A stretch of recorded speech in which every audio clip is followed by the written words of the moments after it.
Okay, Crystal, looking good. Looking good. All right, this turned out nice. I think this turned out very nice.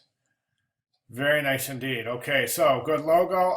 I think right now the letterhead is a little top heavy, and also you've got this horizontal rule that you've introduced to your letterhead, but you're not using that anywhere else. So, in branding, if you're using something once, boop, it's out.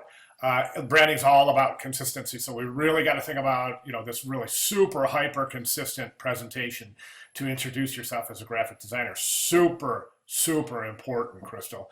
So let's get rid of that, okay? And then we have what we have is we have this real still have this kind of top heavy composition on your letterhead. So what I would recommend here is kind of try to counter that because you've got a lot of weight here, a lot of weight here. You have so much weight over here in your contact information that it's actually giving your logo a little bit of a run for the money in terms of attention hierarchy. For that reason, I recommend, as I said, get rid of that horizontal rule. Take this contact information and span the bottom of your letterhead with it. And that'll open up the letterhead. It'll make it really super versatile.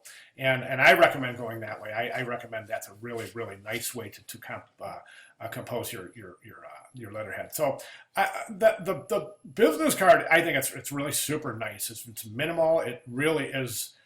It's a good business card. This blue right here, is that your? To me, I think that seems a little bit too much like default. On the web, and you see. Well, let me show you. Okay, I'm just going to show you. See that link right there? Is that default blue for web link color? To me, that's what that just reminds me of. It's just kind of really, boy, I wonder if you were to darken it up just a touch, or maybe work with that color a little bit.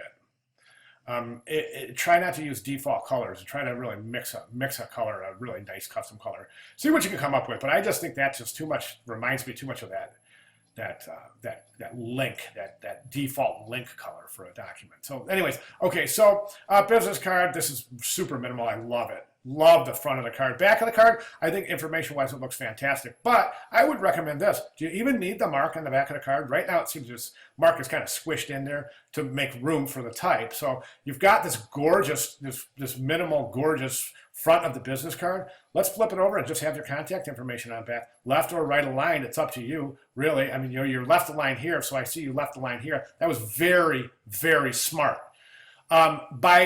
If you do elect to center line here, since it's center line, it's spanning the pages, you can still left align here, and you won't be compromising any consistency at all.